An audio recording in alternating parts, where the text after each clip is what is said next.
अस्सलाम वालेकुम, hello and welcome to Sports Room. मैं हूं आपका मेजबान नजीबुल हसनैन और दूसरा टेस्ट मैच, दूसरे दिन का खेल अपने इख्तिताम को पहुंचा और इस वक्त जो स्कोर है खेल के दिन के इख्तिताम तक वो है 185 for 4, still trail by 148 run. South Africa Pakistan team की अगर बैटिंग की बात की जाए तो दिन में एक पॉइंट था जहां पाकिस्तान का स्कोर था 316 और 5 खिलाड़ी आउट थे और 333 पे तमाम टीम आउट हो गई। कमाल की बात है कि एक बार फिर 17 रन पर हमारी 5 विकेटें गिर गई। मेन परफॉर्मेंस जाहिर है कप्तान शान की रही और सऊद शकील ने भी अच्छी नॉक खेली। सिचुएशन है कि जनूबी अफ्रीका की बैटिंग जारी है, 185 फॉर 4। पाकिस्तान वो टीम है, मैंने पिछले टेस्ट मैच में भी कहा था कि अपनी कश्ती में खुद ही छेद करते हैं और फिर उसमें पानी भरता जाता है। अच्छी पोजीशन से हम एक ऐसी सिचुएशन में आ जाते हैं जहां मुकाबला फिर बराबरी का हो जाए। मेरे साथ इस वक्त मौजूद हैं former test cricketer Tauseef Ahmed साहब। तौसीफ साहब अस्सलाम वालेकुम, वेलकम टू द शो। जी वालेकुम सलाम नजीब भाई। तौसीफ भाई, कैसा देखते हैं आज के दिन के खेल को?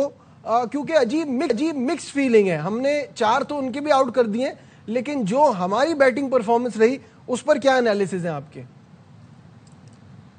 सच बात कहूं तो जैसा आप देख रहे हैं वैसा ही मैं भी देख रहा हूं इतने दिनों से कि ये हो क्या।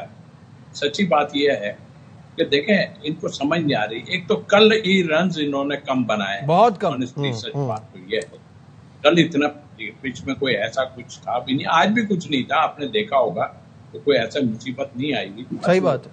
दायर है, महाराज एक बड़ा बॉलर है और उसने दिखा दिया आने के बाद इतने प्रेशर में आन के बॉलिंग करना और टीम के साथ ना आना और उसके बाद और भी कई चीजें थी।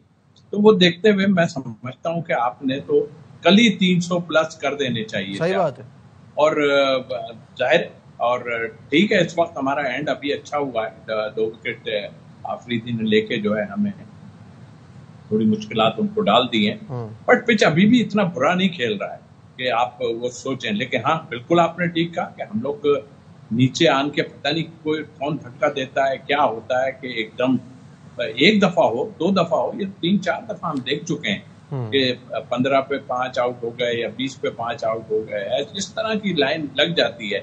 देखिए, और फिर आप इतनी कोई प्रॉब्लम नहीं आई। देखें, 60-65 किए जरूर हैं सऊद शकील ने, but I am sorry to say वो ऐसे खेल रहे थे जैसे पता नहीं क्या मुसीबत आन पड़ी है। मतलब लेट के खेल रहे हैं। आप फील्ड उन्होंने खोली भी है, आप सिंगल्स नहीं निकाल सकते तो आप बेकार हो। यही एक वजह है कि आपके रन कम बने। आप अब्दुल्ला शफीक का करते रहते रन। अब्दुल्ला शफीक का 39 का स्ट्राइक रेट, सऊद शकील का 44 का स्ट्राइक रेट। आई मीन, ये किस तरह से खेल रहे, इतना स्लो कर दिया आपने कि जाहिर है बॉलर को तो एक ही अच्छी बॉल करानी है ना, आपकी कहानी खत्म। तो इतना स्लो करके जो पाकिस्तान खेला कल, जैसे आपने कहा 259, ये बहुत कम टोटल था पूरा दिन खेलने के बाद। यहाँ कम से कम 320-330 होने चाहिए थे कल के दिन में। तौसीफ भाई से हमारा राब्ता मुनक़ता हो गया, दोबारा राब्ता करने की कोशिश करते हैं। शाहिद हाशमी साहब ने भी हमें ज्वाइन कर लिया और अब जब टेल की बात हो ही रही है तो शाहिद साहब पहले आपसे भी बात कर लेते हैं। एक तो जो मैं कह रहा था कि कल हम 259 फॉर 5 से हमने आगाज किया, आज फिर हमारी टेल ने वही काम किया। पिछले टेस्ट मैच में 17 रन पर 6 आउट थे, इस टेस्ट मैच में 17 रन पर 5 आउट है। ये दुनिया की वर्स्ट टेल लगती है मुझे पाकिस्तान की जो टेस्ट टीम है इसमें। तो हमारी टेल की ये परफॉर्मेंस ऐसी क्यों है, क्या कहेंगे? जी हाँ, आज 259 पे जब शुरू किया था पाकिस्तान ने तो उम्मीद यही थी कि पाकिस्तान कम से कम 370-380 रन तक जाएगा। इसलिए कि पाकिस्तान ने पहले टेस्ट की पहले इनिंग्स में 378 रन बनाए थे, लेकिन 316 रन तक तो पाकिस्तान गया, कोई ट्रबल नहीं हुई। लेकिन उसके बाद महाराज का जो जादू था वो सर चढ़कर बोला और महाराज ने जिस तरह आज बॉलिंग की, 24 गेंदों पे उन्होंने 5 विकेटें ले डाली आखिरी, और पाकिस्तान ने फिर अपनी 5 आखिरी विकेटें 17 रन पर गंवा दी।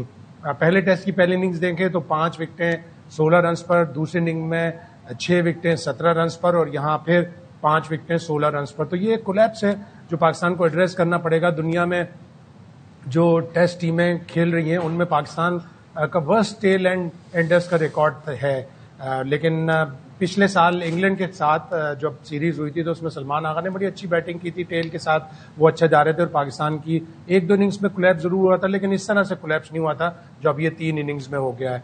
ये पाकिस्तान को एड्रेस करना पड़ेगा। सऊद शकील भी अच्छा खासा खेलते खेलते आउट हुए, वो एक गेंद की पिच पे नहीं पहुंचे, और महाराज ने जिस तरह 102 रन देकर 7 विकेटें ली हैं पिछले टेस्ट मैच पे, बल्कि इस टेस्ट मैच से पहले जो प्रेस कॉन्फ्रेंस माकरम ने की थी, उन्होंने कहा कि महाराज ऐसे बॉलर हैं जो उन पिचों पर भी गेंद टर्न कर लेते जहां टर्न नहीं होती, और आज उसका महाराज ने मुजाहिरा। तौसीफ भाई, 102 रन देकर 7 खिलाड़ियों को आउट किया है महाराज ने। मुझे ये समझ नहीं आ रहा कि ठीक है, महाराज एक बहुत अच्छे बॉलर है, लेकिन मुझे ऐसा लग रहा था इस टेस्ट मैच के शुरू होने से पहले ही उनका इतना दबाव और इतना प्रेशर ले लिया था कि कोई प्लान नहीं था आपके पास।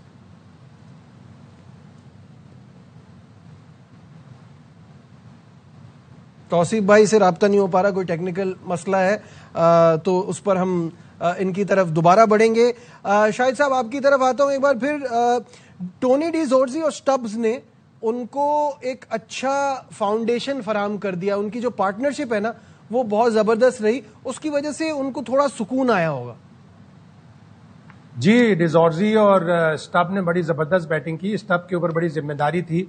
स्टब को इस टेस्ट मैच में जब खिलाया तो बहुत से साउथ अफ्रीकन मीडिया ने इतराज भी किया कि वियान मुल्डर अभी 147 और 367 रन बनाकर आए हैं जिम्बाब्वे के खिलाफ, उनको कैसे ड्रॉप कर दिया। लेकिन उनकी भी स्पिन के खिलाफ जो वीकनेस थी उसकी वजह से उन्होंने उसे ड्रॉप किया, और पहले टेस्ट मैच में स्टब ने 8 और 2 रन बनाए थे, बड़ा बुरी तरह नाकाम हुए थे। लेकिन यहां पर उन्होंने डिजॉर्जी के साथ बड़ी अच्छी बैटिंग की है, और उन दोनों की बैटिंग ने ही इतना अच्छा साउथ अफ्रीका का स्कोर कर दिया। लेकिन अच्छा है, पाकिस्तान को चैलेंज होना चाहिए। थोड़ी बहुत लीड अगर ले भी जाए साउथ अफ्रीका, तो पाकिस्तान सेकेंड इनिंग में अच्छी बैटिंग करे, और ये टेस्ट मैच फिर चौथे दिन तो ना खत्म हो, कम से कम 5वें दिन तो जाए। शायद बात कर रहे हैं आप, हम 100 रन की लीड पे घबरा रहे होते हैं कि हमसे दूसरी इनिंग में बैटिंग नहीं होती। आप कह रहे हैं कि वो लीड ले जाए तो फिर काम तमाम ही हो गया हमारा। तौसीफ भाई, क्या जो मैं कह रहा था कि हमने शायद बहुत ज्यादा प्रेशर ले लिया महाराज का, ऐसी भी कोई बला नहीं है? नहीं, ऐसा कोई प्रेशर नहीं। आप देख तो ले कि वे ऑफ प्ले क्या है, ये तो देख लें। महाराज पे लेट के खेल रहे हैं, सिर्फ एक महाराज। अब आप ये देखिए, मुत्तस्वामी को तो बॉलिंग ही नहीं कराई उन्होंने, पिछले मैच का हीरो था वो, उससे तो बॉलिंग ही नहीं कराई। आप देखें, स्ट्रेटेजी तो उनकी देख लें। 4th इनिंग में शायद उसको जाहिर, शायद क्या मतलब काम आ सकता है और रफ होगी तो 3 स्पिनर के खेलने से ये एक प्रॉब्लम जरूर, एक लंबा खेल कर गया। अच्छा, इसमें बड़ा किरदार जो है ना, ये देखिए मैनेजमेंट का क्या किरदार है, बोर्ड का क्या किरदार है। अनफिट थे महाराज, वो जब फिट होके आने लगे तो उससे पहले मेरे ख्याल 40-50 ओवर करके आ रहे हैं किसी मैच में या जो भी है। तो ये एक स्ट्रेटेजी कैसी होती है? आप मेन आदमी को आप बगैर उसके नहीं खिला देते, उसके कि भाई उसका पता तो चले कि फिट है नहीं। हमें तो यहाँ बी ग्रेड दे देते हैं, उसमें जो है ना पैसों के मामले में उसका पता भी नहीं है अभी कि वो खेलेगा या नहीं खेलेगा। उसको आपने सेंट्रल कॉन्ट्रैक्ट में भी दे दिया और अभी पता तक नहीं है उनका। तो हमारे यहाँ प्रॉब्लम कुछ और ही है। देखिए, इसको खिलाया, इससे पहले हमने खिलाया था ताबिश खान को, खिलाया था, जबरदस्ती खिलाया था इन्होंने मैच, आपको पता ही है। लेकिन देखो, अगर किसी ने बहुत अच्छा किया, जैसे इसको आपने दिया, ठीक दिया, आपने खिलाना ही था ना, इससे पहले क्यों नहीं खिला दिया? दूसरी बात ये, ताबिश को भी आपने वो जगह पे खिलाया, शोर मचा रहा, कराची का प्रेशर, इधर का प्रेशर, उधर का प्रेशर, और खिलाया कहाँ जाके, श्रीलंका में या कहाँ, आई थिंक खिलाया डेड पिच पे बिल्कुल। तो भाई ये चीजों को थोड़ा सा देखना पड़ेगा, दूसरों को फॉलो तो करें कि है क्या, दूसरी टीमें कर क्या रही हैं। दूसरी टीमें बड़ा प्लान के साथ आती हैं। आप इन पिचों पे अगर इतना घबरा के खेलोगे तो आगे यहाँ तो आप कर लोगे रन, आगे जाके आप जब ऑस्ट्रेलिया, इंग्लैंड या इधर खेलोगे तो आपको समझ भी नहीं आएगी। अच्छा, कि क्या है रबादा को आप। दूसरी बात ये है तौसीफ भाई, एक तो हम तो कोई प्लानिंग से नहीं आए, सामने वाली टीम भी कोई कम गलतियां नहीं कर रही, उन्होंने इतने सारे चांसेस दिए। ऊपर से मुझे तो ऐसा लगता है जैसे टिम्बा बवूमा बोल के गए माकरम को, बस यहाँ खड़े रहना, मैं आ रहा हूँ। इतनी बुरी कप्तानी मैंने देखी ही नहीं। जिस शख्स ने पिछले टेस्ट मैच में 11 विकेटें ली, उससे 4 ओवर कराए हैं, बताइए आप। खुद भी 4 ओवर करा रहे हैं, उनसे भी 4 ओवर ही कराए हैं। तो ये वहां से बहुत गलतियां हो रही हैं, उसका भी हम फायदा नहीं उठा रहे। भाई हम क्या कहें, हम तो उनके कहेंगे भाई कि वो स्ट्रेटजी है, उनके यहाँ कोई बुरा भी नहीं मानता इस बात का। फिर ये कि अगर हमारे यहाँ किसी को खिलाया है तो इसीलिए खिलाया है ना। अब हम जो बात करने लगे हैं वो ये है कि ये जो अभी खिलाया आसिफ को, अगर इसी तरह नुमान के पीछे एक बैठा हुआ हो, इसी तरह दूसरे के पीछे एक कोई बैठा हो, तो परेशानियां तो सबको होती है ना। देखो नुमान गुड, बट इस दफा अभी विकेट नहीं मिली उसको ना, तो प्रेशर तो डेफिनेटली बढ़ता है ना जब आपका मेन बॉलर ना ले पा रहा हो। हाँ सही बात है, मेन बॉलर नहीं कर पा रहा। तो ये स्ट्रेटेजी एक होनी चाहिए, बजाय इसके कि आप जो है इधर उधर आए बाएं चाएं करते रहो, उससे कोई फायदा नहीं है। और कोई ऐसे प्लान करें भाई, अब कर लें, क्योंकि अब बहुत पानी सर से गुजर गया। आप यहाँ पे कर लेंगे 4 टेस्ट मैच आपके शायद यहाँ पर मौजूद हैं, अभी हैं, तो उसमें आप जो है वो इसी तरह का करके आप ठीक है आ जाएंगे, उसमें टेस्ट उसमें आ जाएंगे। लेकिन आपको आगे जब जाएंगे वहां देखना पड़ेगा, वहां भी जीतने की बात कर रहे हैं ना, आप इंग्लैंड में जाके खेलेंगे। अरे तो ये वो भी तो आपको जरूरी है। ये तो तौसीफ भाई बात की बात है, पहले तो हम बाहर भी हार रहे थे और घर में भी हार रहे थे। एटलीस्ट इस फॉर्मूला से आप घर में तो कुछ जीतना शुरू हुए। क्रिटिसिज्म तो अब इस बात पे तो नहीं बननी चाहिए। अभी तो हमें, हमारे लिए जीत बड़ी मैटर करती है, क्या कहेंगे? बिल्कुल मैटर करती है और जरूरी है सर, जीत से तो बहुत कुछ होता है, मगर जीत के बाद हम कुछ जो प्लानिंग देखते हैं ना, यकायक आप देखते हैं कि 3 इनिंग में आपके नीचे के अच्छे भले प्लेयर जो रन्स करते सही भी बात है, एकदम 5-6 विकेट्स आपकी गिर गई। ये आप ऊपर से अगर आपकी 3-4 पहले गिर गई तो फिर तो आप बिल्कुल खत्म हो जाएंगे। जैसे कि आपने कहा कि 5 कैचेस 6 कैचेस उन्होंने छोड़े हैं, उसके बाद आप खुद सोच लें अगर वो पकड़े जाते तो आप किस पोजीशन में कहाँ खड़े थे? सही बात वो लीड ले चुके होते वो। तो अभी भी हम शाहिद भाई जैसा कह रहे हैं, शाहिद भाई इतना बुरा वक्त नहीं आया, हम 100 रन की तो इंशाल्लाह 80-90। हाँ तो बस अब यही मेरा आखिरी इस टॉपिक पे आखिरी सवाल है, फिर आगे बढ़ेंगे। मुझे बताइए कल के लिए आपके जहन में क्या प्लान है? कितनी जल्दी आउट करना चाहिए? मेरे हिसाब से तो ये 40-45 पे कर लें, वो 100 रन की लीड का एक अलग ही प्रेशर होता है। नहीं बिल्कुल, इनको जो है जितनी लीड हो सके आप ले लो उसमें, और ले सकते हो आप। इसलिए सुबह आते ही देखिए स्ट्रेटेजी क्या होती है। एक तरफ से आपने पेसर लगाया, शाहीन अच्छी बॉलिंग कर रहा है, गेंद यहाँ ऊपर नीचे हो रहा है और रिवर्स भी हो रहा है, और उन्होंने भी एक पेसर लगा के और एक साइड से जो है स्पिनर लगाया। तो ये स्ट्रेटेजी करें, आते ही आपका मेन बॉलर है, स्पिनर तो करेगा ही आते ही। सही। एक पेसर जो है उनका जो है आप लगाएं उसको। और मेरे हिसाब से तो मुझे ऐसा फील हो रहा है कि सुबह आते ही है गिर जाएंगे और पाकिस्तान 101 की लीड ले लेगा। Let's hope so. यहाँ लेते एक ब्रेक से वापस आएंगे, डिस्कशन को कहीं मत जाइएगा। Will be right back.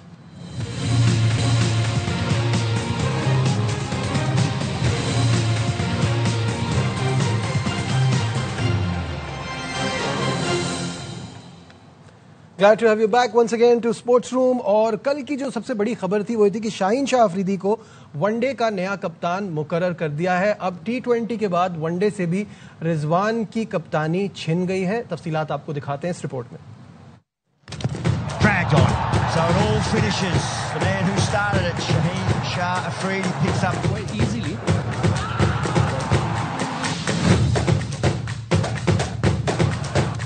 T20 team से छुट्टी के बाद मोहम्मद रिजवान वनडे कप्तानी से भी फारिग। शाहीन अफरीदी को नया कप्तान मुकर्रर कर दिया गया।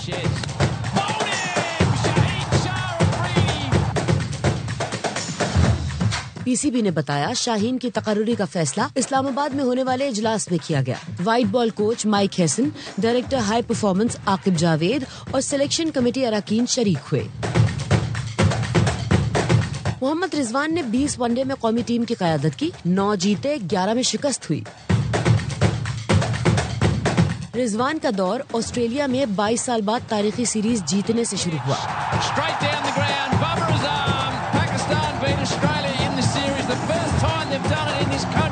फिर जनूबी अफ्रीका को जनूबी अफ्रीका में व्हाइट वॉश करने वाले पहले कप्तान बने। उसके बाद हालात बदल गए। जिम्बाब्वे से 1 वनडे और होम ग्राउंड पर ट्राई सीरीज के फाइनल में शिकस्त हुई। अपने घर में चैंपियंस ट्रॉफी भी बदतरीन रही, एक मैच भी न जीता। अगस्त में वेस्ट इंडीज के खिलाफ सीरीज आखिरी साबित हुई। ग्रीन शर्ट्स 34 साल बाद कैरेबियन टीम से सीरीज हारे। दूसरी जानिब शाहीन ने इससे पहले सिर्फ 5 T20 में पाकिस्तान की कप्तानी की। न्यूजीलैंड में 4-1 से सीरीज हारे, जिसके फौरी बाद उन्हें क़यादत से हटा दिया गया। शाहीन अब जनूबी अफ्रीका के खिलाफ सीरीज से चार्ज संभालेंगे। 3 वनडे 4 से 8 नवंबर तक फैसलाबाद में खेले जाएंगे। तौसीफ भाई, शाहीन शाह अफरीदी नए वनडे कैप्टन बन गए। मुझे तो कोई लॉजिक चीज़ों की समझ में नहीं आती। इसलिए नहीं कि मैं शाहीन को अच्छा कप्तान नहीं समझता, मैं बिल्कुल समझता हूं, बिकॉज उन्होंने PSL में भी शो किया है। मुझे ऐसा लगता है कि वो एक उसके अंदर लीडिंग एबिलिटी है और उनकी अपनी परफॉर्मेंस जो है ना वो बहुत अच्छी आती है जब वो कैप्टन होते हैं। ये सब चीज़ें साइड पे, मेरा पॉइंट ये है जिस फॉर्मेट का कप्तान बदलने की ज़रूरत होती है वहाँ काम होता नहीं है उस टाइम पर। जब आप चैंपियंस ट्रॉफी अपने घर में हारे थे सारे मैचेस, तब आपको वनडे का कप्तान बदलना चाहिए था। उस वक्त आप सोचते इमीडिएट आप वो रिएक्शन आता, वहाँ पे समझ में आता है। अभी आपको आगा सलमान की जगह T20 में नहीं बनती, वो कैप्टन है, वहाँ चेंज करना चाहिए था। वहाँ शाहीन कप्तान बनते, 1 साल वो कप्तानी करते, फिर उनको वनडे की भी साथ मिल जाती, तो कोई पॉलिसी आपकी समझ में आती। अब तो अचानक से इधर उधर कुछ सेंस नहीं बनता। आप क्या सोचते हैं? देखिए, पॉलिसी का जहां तक आपने कहा है, इसमें लोगों का इन्वॉल्वमेंट, खराबी जहां से हुई, मैंने पहले सुबह के आपके उसमें भी कहा, जब सरफराज के खिलाफ, देखिए जो किसी के लिए गड्ढा खोदेगा ना तो वो एक दिन ऐसे ही होगा, जो बुरा सोचेगा। सरफराज के टाइम में वहीं से ये खराबियां शुरू हुई हैं, जब उसको कप्तानी से हटाया गया, ये सब उसके अगेंस्ट हो गए काफी। और उसमें ये पेश थे जिनको हटाया है, पेश थे, ये बहुत ज्यादा थे, क्योंकि मुझसे ज्यादा कोई नहीं जानता और कहने में वो नहीं आ रहा। उसके बाद जाहिर है कि पहले शाहीन को हटाया था। अभी भी खामोशी तो बहुत है, लेकिन मैं आपको अभी भी बता रहा हूँ कि लड़के खामोश बैठे, कुछ 4 इसके हैं, 4 उसके हैं, 4 उसके हैं, इस तरह का हिसाब किताब अभी मौजूद है। और आप देख लें कि हमारे यहाँ तो पब्लिक भी दुआ कर रही है कि बाबर आज बैटिंग करने आ जाएं और जो अच्छा वाला खेल रहा है आउट हो जाए कोई तो आ जाए। तो हमारे यहाँ तो अजीब ही हिसाब किताब हो गया। तो देखिए, मुझे ऐसा फील होता है कि देखें ये पहले से गड़बड़ चल रही है। अब क्या करेंगे? क्या रिजवान रहेंगे अंदर? पहले बात कर लेते कि भाई रिजवान आपको हम हटा रहे हैं, हालांकि ये काम होता नहीं है। वो तो कहते हैं हटाओ भाई, जिसको हटाना हटाओ, खत्म करो। तो ये काम हो रहा है, लेकिन उन्होंने जो किया वो आज वही काट रहे हैं और उनको हटाया। हालांकि इतना बड़ा फर्क नहीं है, 9 और 11 का है मैच की जीत हार में, इतना बड़ा वो, लेकिन वो जो इनसाइड है ना नजीब भाई, वो खत्म करना पड़ेगा। अगर वो खत्म आपका नहीं हुआ तो फिर तो ये कोई भी कप्तान बने, हाँ, क्या फर्क पड़ेगा। बिल्कुल सही कह रहे हैं। शाहिद साहब की तरफ भी बढ़ते हैं। शाहिद साहब, शाहीन की कप्तानी के बाद 2-3 दिन पहले ही पता चल गया था, तो ये जो इजलास हुआ है पूरा इस्लामाबाद में और उस पर कप्तान डिसाइड हुआ है, इसका क्या फायदा है? ये क्यों हुआ सब? जी हाँ, शाहीन आफरीदी की खबर चल रही थी बहुत दिन से, लेकिन mid of a test match ये फैसला आना कुछ अच्छा नहीं लगा, इसलिए कि अभी रिजवान को एक इनिंग और खेलनी है। उनके दिल पर क्या गुजर रही होगी कि middle of the test match उनको हटा दिया गया और उस प्रेस रिलीज में बिल्कुल भी उनके कंट्रीब्यूशन का, उनके नाम तक का जिक्र नहीं था। एक थोड़ा सा स्टेटमेंट में ये हो जाता कि रिजवान को हमने कप्तान बनाया था, उन्होंने इनिशियली बड़ी अच्छी कामयाबियां हमें ऑस्ट्रेलिया और साउथ अफ्रीका में दिलवाएं, जिम्बाब्वे से हम मैच जीते, ट्राई सीरीज के फाइनल में हम पहुंचे, लेकिन फिर अचानक बदकिस्मती से अनफॉर्चुनेटली हमारी परफॉर्मेंस खराब होती गई। हम ट्राई सीरीज का फाइनल नहीं जीते, हम चैंपियंस ट्रॉफी के पहले राउंड में बाहर हो गए, हम न्यूजीलैंड में 3-0 हार गए, हम वेस्ट इंडीज से 34 साल बाद एक वनडे सीरीज हार गए। ये थोड़ा सा मेंशन होता और फिर शाहीन का एक आध कोट कि मैं नई टीम को साथ लेकर चलूंगा, ये होता तो ज्यादा एक मुनासिब लगता प्रेस रिलीज भी और ये फैसला भी। और साथ ही साथ अब शाहीन के ऊपर बड़ी जिम्मेदारी है, उन्हें अपने आप को फिट रखना पड़ेगा कि वो हर मैच का हिस्सा बने, हर व्हाइट बॉल मैच का हिस्सा बने।